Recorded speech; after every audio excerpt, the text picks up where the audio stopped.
Gandang araw Pilipinas, ito ang Boses Balita, naghahatid sa inyo ng mainit na balita. Sa ating pangunahing ulat, ikinagulat ni House Speaker Martin Tambaloslos ang umano'y paglalantad sa kanya ni unang ginang Liz Mags kaugnay ng mga isyong may kinalaman sa katiwalian. Ayon sa mga ulat, tinikoy umano ng unang ginang si Tamba bilang pangunahing responsable sa ilang kontrobersyal na transaksyon na ngayon ay iniimbestigahan.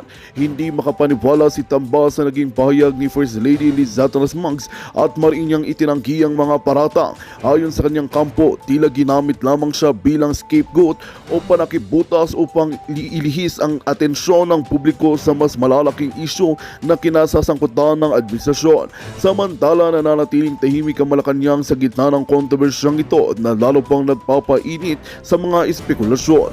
Patuloy na sinusubaybayan ang iba't ibang reaksyon mula sa publiko at ilang mambabatas na nananawagan para sa masusing imbestigasyon hinggil sa mga akusasyon.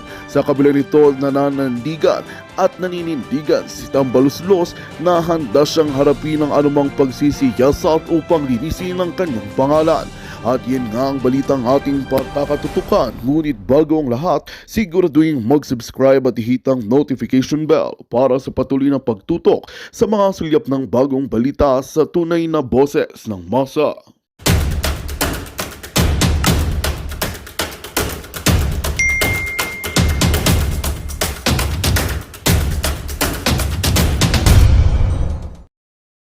Kasi it's my own way of releasing my angst, my anger, and my annoyance to all these government officials who are not doing their job. It's my way of expression.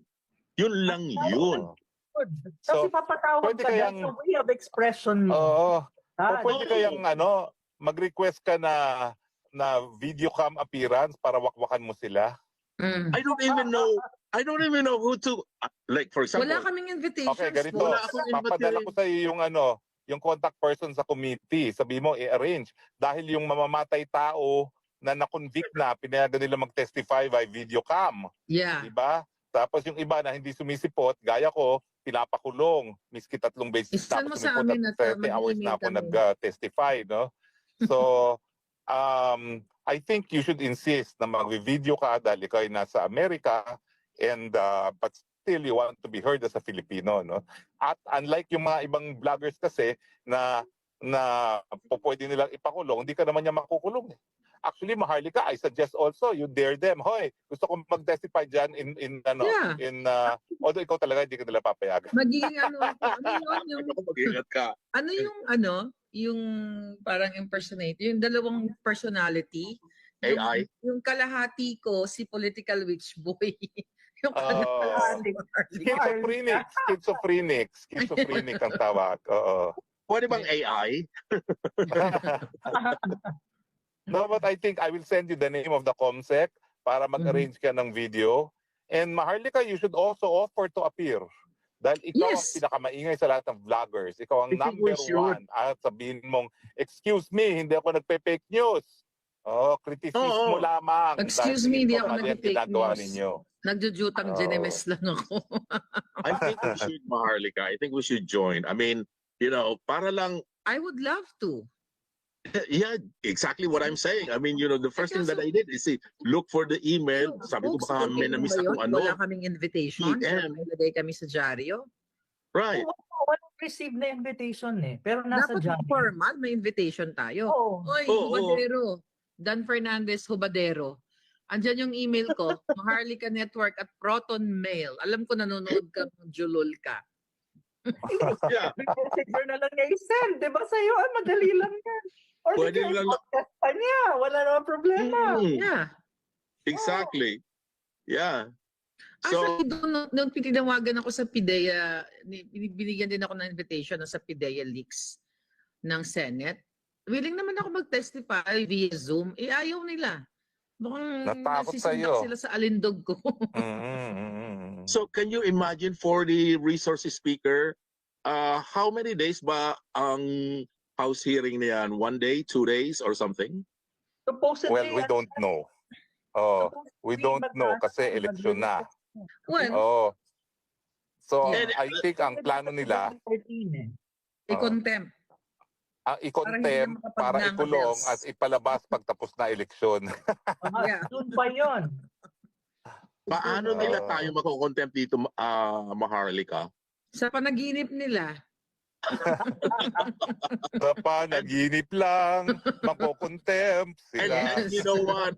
Dahil sa ginawa nilang ito, and actually, to be honest with you guys, I deleted all of my videos on YouTube kasi as you all know, I diehard Bongbong supporter back then. Tapos ang dami kong video, right? I deleted, dinipoliticize ko talaga because I was really disappointed. Wala ka na makikita doon. And then this morning was like a wake-up call for me. Sabi ko, you know what? Maybe somebody is telling me to do it all over again. And you know what? I think I'm gonna have to go FB Live more often simula ngayon. Kasi, Yes. Go. this is not about in aid of legislation or something, because if it is, he would have sent us a link to whatever laws na i-improve natin or whatever policies na i-improve natin. But there's nothing. I received nothing. What is there for me to read and analyze so that I could contribute something to make the laws and policies better? Nothing. So in my mind, sabi ko, this guy is trying to intimidate me. And if he's trying to intimidate me, well, guess what? You'll be seeing a lot of Reyna Elena in the next few days. Yeah, love it. Yun yung hindi nila nagigets actually. The more nila ipupush ang isang tulads mo sa wall, lalong lalaban yan. Yeah. Kaya talaga pag sa psychology. Ang bobla. Yeah. Spokes, mag-mute ka. Yeah. Nakamute ka. Oh, yeah. Hindi, mag-mute siya kasi may eksena siya. Yeah, that's true. So ngayon, hindi na tayo matutulog, Reyna. Babakbakan na natin sila ng bonggang-bongga. No, Diba? I mean, Combine. Forces. Minsan nga talaga hindi ako natutulog. Nakikinig ako sa iyo, nakikinig ako sa mga hearings and everything. Nire-record ko pa yan noon. But, you know, if I had to go back with my life back then, I don't have any problem. You know, any average Filipino prefers or wants a good governance. Lahat naman tayo nangangarap ng good governance. Kung bakit naman kasi these people who are in government right now, pwede ba? Alam naman natin na nangungurap kayo. Huwag nyo namang ubusin. Mag-iwan naman kayo for the little ones like us. You know what I mean? Harap-harap pangkukurap to the point na yung ginawa lang nila. Ito nakakatawa. Kasi before going into this live, I was trying to Google and I said, you know what? It's funny because they copied the Maharlika Fund sa Norway with the Norway Fund. Sabi ko, I was wondering what they are doing with the fake news over at Norway. So ginugol ko, sabi ko, ano kayang ginagawa nila sa Norway? Ang ginawa nila sa Norway, yung mga newspapers doon, media outfit, nag-consolidate sila and they created, you know, a group na nag-check ng news, social media, mga policies, tawag nito, yung mga statements ng mga politicians, inaalam nila kung ano ang tunay doon. And then I found out na isa sa pag-control nila ng fake news is critical thinking. And I was like, Jesus Christ, you have critical thinking here on the other side, and then you have the BICOM budget on the other side. What I mean is that ang pag-control pala ng fake news is education. Tapos tinanggalan nila ng budget sa BICOM. So we need education para maturuan natin yung mga Filipino kids and students on critical thinking, right? Para malabanan natin yung fake news. So bakit ganon? So, yung pondo. Right. In essence, these people at the House of Representatives are not doing any critical thinking. So they're basically inviting the 40 of us or the 38 to assist them in thinking radically. That one I like. Can you imagine? Radically. Oh my God. You're so right. Kailangan nila ng 38 bloggers, DDS bloggers to help them think critically. Oh, Di radically actually ang gusto nila. Yeah. Hindi sila satisfied sa level natin right now. Hindi sila satisfied. Ang gusto na i-level up pa natin. Level up pa daw I natin think hindi to. sila Yung sa- ginagawa natin. Hindi Yeah. sila satisfied kasi tayo yung representative ng truth and talagang totoong balita. Kaya nga gusto nila tayong i-contempt doon sa Congress. At sabi nga kanina ni Attorney Trix at ni Joe, parating na yung eleksyon, talagang gusto tayong ikulong. Palabas, sabi mo nga, Prof. Ana, napapalabasin tayo o papalabasin yung mga makukontempt nila after election na. Kasi June pa ulit pagbubukas yan eh. Oo, di ba? Kaya yung mga OFWs at yung mga immigrants, wag muna kayong mag-travel sa Philippines up until May. Yes. Wag muna. Wag muna. Yeah, Stay may put. gusto bang mag-join sa atin while si Reyna nandito? So far kasi walang nagtaas na ng kamay eh. Si Sir Ado nandito, meron yata siyang gustong sabihin. Si Sir Ado, okay, mamaya ha, sandali. I-unmute ko siya. Okay, unmute. Unmute na po, Kaado. Add to pin. Yeah. Pwede pong i-unmute, Kaado. Ayan. Ado, Okay. yeah. Wala naman, okay. Ayan, Kaado. Kanina, yung pinakinggan ko kanina si Mr. Indonesia, medyo bitin. But I think his general direction is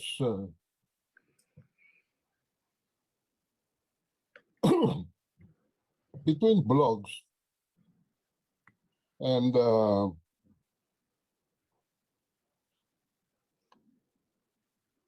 rallies.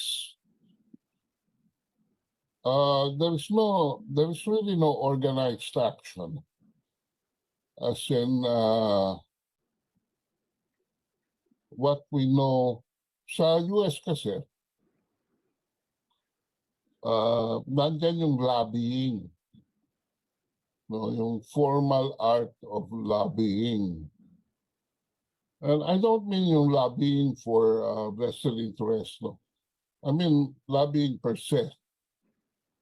Mga organized groups who form positions on issues and really go the corridors of Congress to talk to affected congressmen and senators,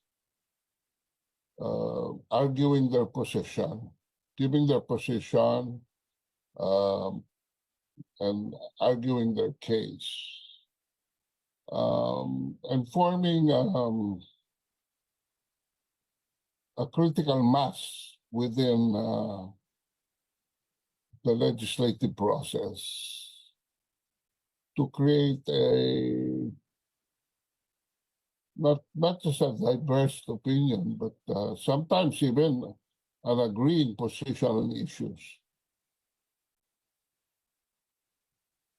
Now, in the situation we have in Congress now, this may be very difficult because lahat yan bayad ni Tambaluslos, no? But there are still some people there who are in dire need of objective information. So the great divide between truth and untruth, facts and fake news is so wide. It's so wide. Wala akong alam, no? And ang mga magaling dito, ito mga kaliwa, ito mga akbayan, ito mga makabayan group, no? Sila ang may mga puwersa who works this congressman into kung hindi man magawa sa Congress at first, Miski sa Senate man lang. Alam nyo, sa hearings, wala naman dyan magpupunta kundi yung mga gusto lang nilang marinig talaga eh. Ay, yung initiative nasa kanila. 24 lang yung senador. Pero alam natin ito, Ana, kasi, even early on, nilalabi natin yung sila Marcoleta, di ba? And we really go there and talk to them about issues, present to them the facts of a case pertaining to issues. Pero walang gumagawa niya wala akong alam na gumagawa niya na at saka kung meron man, hindi marami. Hindi marami. Alam ko, ginagawa yan ni Glenn Chong, no? In fact, they do something to be invited sa mga hearings and all that stuff. But I think the distance between blogs and rallies is so wide that the critical thinking is very shallow in between. Lalo na yung debate sa South China Seas. Grabe ang grabe ang nagagawang inroads ng propaganda over facts. Yun lang pag-handle ng mga ships where they always say na the Chinese ships are harassing Philippine ships. Nobody seems to be interested about the international regulations, no? Yung tinatawag na collision regulations. And doon makita mo talaga na talagang yung propaganda led by somebody like Jay Tariela, for instance. At talagang napakalakas, no? Eko pa yan ni Jonathan Malaya, eko pa yan ni Ed Anyo, sila, no? Nagbabato. A, B, C, D, E, D, C, B, A, pabalik-balik. Bato pakaliwa, bato pakanan. Tapos, i-echo pa sila ng print media. Yung mga maling narratives nila, no? Sila ipatawag po, Kado, no? Kasi baka bordering sila ng fake news. They're making legislation on the basis of untruths, of fake news, no? I have a question. Like this maritime zones law, My question. the basis of maritime law is a big fake news. Sir Kado, may question po si Reyna. Okay. Mr. Ado, I have a question. I thought I heard you say na in terms of fake news, mas maganda, it is better to invite the left. Parang ganun ang narinig ko or something with you. Would you expound on that? Invite ang left sa hearing? Ang sinasabi ko, Yeah. yung mga kaliwa, they do this. They do the lobbying. But the lobbying is on the streets. No, you don't lobby in the streets. You demonstrate on the streets. Yeah, Lobbying yung demonstration, aka lobbying. Lobbying is talking to the specific legislators and presenting your views. We somewhat assume also na when we blog or when we demonstrate sa streets, alam nila yung mga arguments na pino-forward natin. There is no organized way of really talking to them face to face and confronting them with our positions. Yun lang ang akin, no? Opo. Born out of yung sinasabi ni Mr. Indonesia kanina na they go to the parliament, they talk to, yun ang gist ng what he was saying. So yun lang ang akin, no? Perhaps Yeah.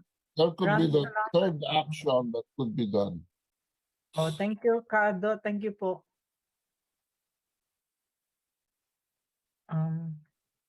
Okay. Sis, andito pa si Reyna. Reyna, ano yung Oha. ang Yeah. message mo sa ating mga 40, 38? At saka 40 or 38. yeah, kasi double personality si Sis Marlica dyan. Double trouble. Double Um, trouble. ang para sa akin, if you read the news, right? If you read the news, it really sounds noble because this is helping out the legislators Mhm. to sort of, assist them in making better laws to control fake news kasi nga this is affecting the Filipino people. However, I wanted everybody, the 40, including the imaginary two other bloggers, to think that if the House of Representatives is truly intent on calling the 40 to assist them in making the particular laws better, Mhm. why are they not inviting the bloggers from the pro-BBM side? That- Why have Exactly. they not invited some of the journalists from some of the media outfits? Kasi they too are guilty of fake news, and we all know about that. So, that being said, no matter how noble what you read on the media, I want you to think that this may not really be about helping them on crafting new laws, because this, like I said, this is not really, or this might not really be in aid of legislation, because there's really nothing to be legislated. Kasi nga, I've already heard several times in so many FB lives, especially by Attorney Harry Roque, that we already have a slew of laws like libel, cyber libel, and everything to control and or manage fake news. So Mhm. for me, this is really more like in aid of intimidation. They're trying to intimidate us. They're trying to silence us on free speech. Now, what is free speech? Now, at the end of the day, tayo rin as bloggers, we should also be responsible, because Mhm. while free speech allows us to write and talk anything that we want, there are consequences. And like I said, there are already laws that controls what do you call this? We have the libel, we have inciting to sedition or something, or we have national security, and then fake news. So with all of this, meron na mga laws and everything. Isipin na lang natin that this might not really be about crafting or making laws better. I think this is really all about trying to intimidate us, trying to silence us. What we can do is we need to be even more vigilant. We need to even be, on a really good fighting mode to assert what we want and what we aspire for a better Philippines. Because, they promised us a better Philippines, but they never really delivered on it. Binudol nila tayo eh. And this is actually the reason why we're here. And this is actually the reason why they called us, because they wanted to reign over us. They wanted to be sure na kaya pa nila tayong budulin. And they cannot budulize us anymore. Like the That is a word. budulize. I heard that from you. So wag tayong matakot. Ituloy lang natin. Bulldozer them without Bulldoze them, Yes. without fighting. Yeah. Yeah. Yeah. So, Kasi- yun lang ang message ko. And we also have to look up to like bloggers like Maharlika, si Maharlika lang talagang tinadtad na ng todo. You know, Well- when I grow up, I want to be Maharlika. Oh, thanks, Rain.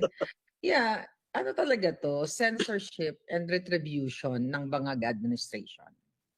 Yun lang yun. In Oo. aid persecution yan. Lahat. Oo, in aid of persecution. In aid, So- yes. So thank you so much for me being here and be able to share something. I hope I was able to, Well- contribute something good and I'll see you around. You're always amazing, Reina. Hope to see you Huh? soon. Yeah. And please, Thanks, open Rains. yung Kita-on blog, tayo. yung YouTube, Ay, di ba, back natin to tayo the pag usual. dumating yung invitation, ano? Or Oo, mag-register tayo sa kanila para bongga ang kanilang hearing. of course. Nakabutin sila ng 1 million live viewers. Oo, sige. tsaka para may manood sa kanila, di ba? Kasi walang Exactly. manonood. No, Wala, Ang gaganda kaya natin. Correct. Oo. At saka ito, cover up. Ito yung, idagdag ko lang bago ko makalimutan, although nabanggit ko sa vlog ko, itong hearing na ito, to cover up that The budget. BICAM. The Ano? BICAM committee. Yung diversion. Ito lang yun. Diversion. It's just a diversion. Mm-mm. Diversion lang. I-divert Oo. na yung issue. But anyway, tayo ang magda-divert sa kanila. Sa hukay. We're gonna be staying focused. Ako naka-focus ako sa economics and Yes. finance of the country. Binibilang ko yung loans na may pangatlo na nga yata eh. Oo, meron na.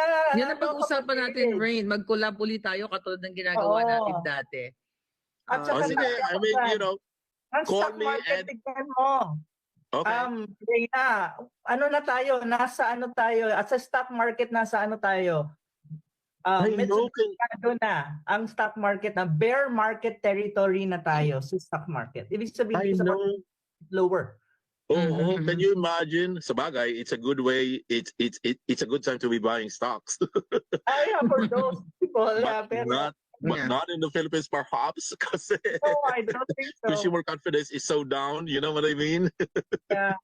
So anyway, Maharlika, just call me anytime or something. Of If I'm course. free, Yeah. I'll join. All right. And Professor Anna, thank you for me being here. And see Attorney Harry Roque kung nasaan ka man. Bye. All right, friends. Take care. Thank you. Talk to you soon. Talk to you. All right. So, I think may mga gusto magsalita. Si Sir Cecilio Javier ba? Mukhang gusto yata ni Sir magsalita. Oo, sige. Asan si wait, ano ko siya? Si Silvio here.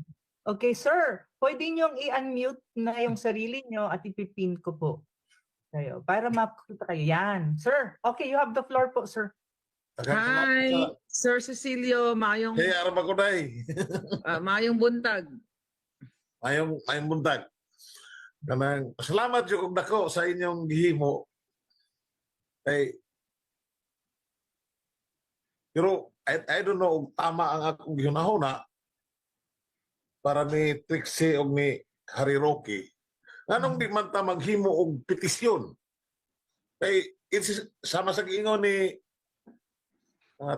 Attorney Trixie, it's an outright curtailment of every Filipino citizens under the Article 3 of Bill of Rights, Section 4. Mhm. Ang gihimo karon sa Congress, Mhm. dili gyud maayo. O niya, I don't know, wala nga, legal ba na ang mohimo tag petition, ayaw, og ako gyud papirmahon, o pirma na yung nga, i-abolish na lang sila. Mhm. Yeah. Ako, 1986, I was in EDSA for 3 nights and 4 days.